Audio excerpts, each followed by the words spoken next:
Alright, so I'm doing a little bit different style of video this time, but today I'm going to be putting a different engine finally in my 1973/1975, because it's both years, st16. So right now it has a Honda GX 270 in it. It knocks and smokes quite bad.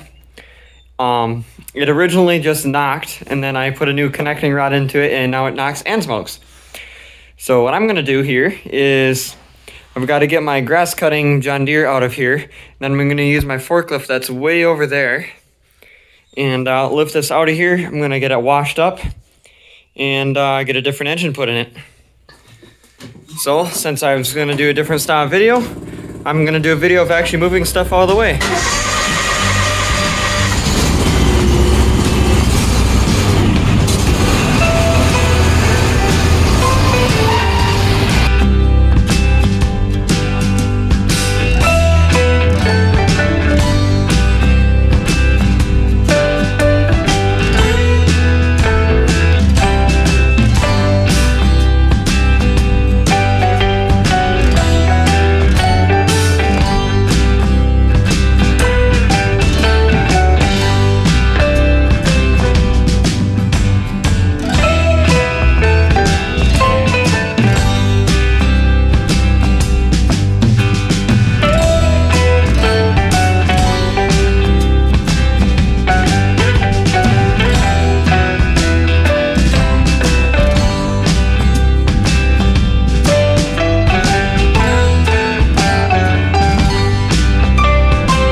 Alright, so got done washing it, and just kind of looking it over here inside. I took the carburetor off the engine that's in it, and I'm soaking that to see if I can get it back running again and try to fix why it knocks and smokes. But that'll be going in a different project. Inside that box that was on the seat, side panel, the cover for it, and then the side pulley cover there, and then even the connecting rod that I replaced on the engine, and it still knocks by replacing it. So that's kind of an interesting find. This is the engine that's going to be going in it. It's a 13 horse Life-in Honda clone engine. Two different muffler options. One mounts kind of up by this air filter box, and then one mounts off to the side. Since this was on a water pump, it had this weird shroud here sticking way out, so I took the plasma cutter and I took that off. And the crankshaft is a 1-inch with no keyway, so I'm going to be welding a bolt on the very end of this, shoving a pulley on there and just cranking it down with the impact really tight and hope for the best. I've done that on a bunch of other engines and it seemed to work fine, so I'm going to do that again on this one. For this engine that's in it, I'm going to get it taken out and I will come back once it's taken out. Okay, as you see, I made some progress on it. The engine is actually installed in it. I had to modify the battery tray a little bit, so I cut this out with the plasma cutter. And other than that, it seemed to fit really nice. The front grille was already broken, so I guess broke it some more. But don't worry, it's already broken right there and right there, so by me doing more to it really didn't do any harm to it.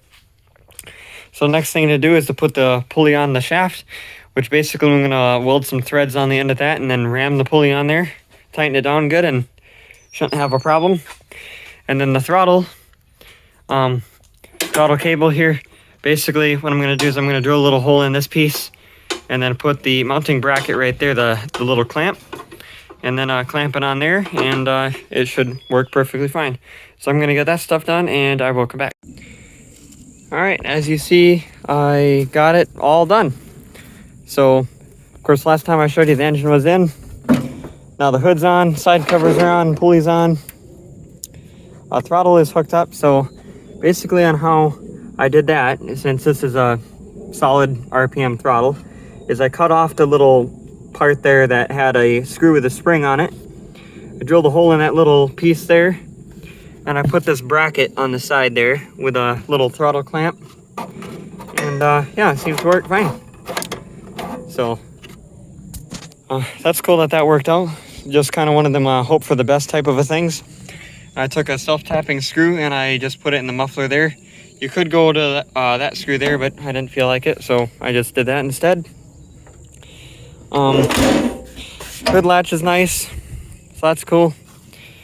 The front grill here, normally I cut it here, and then I put a new piece in there and just replace it. But this one here, I didn't really want to do it because I didn't want to destroy the look of it, because this looks fine on there already.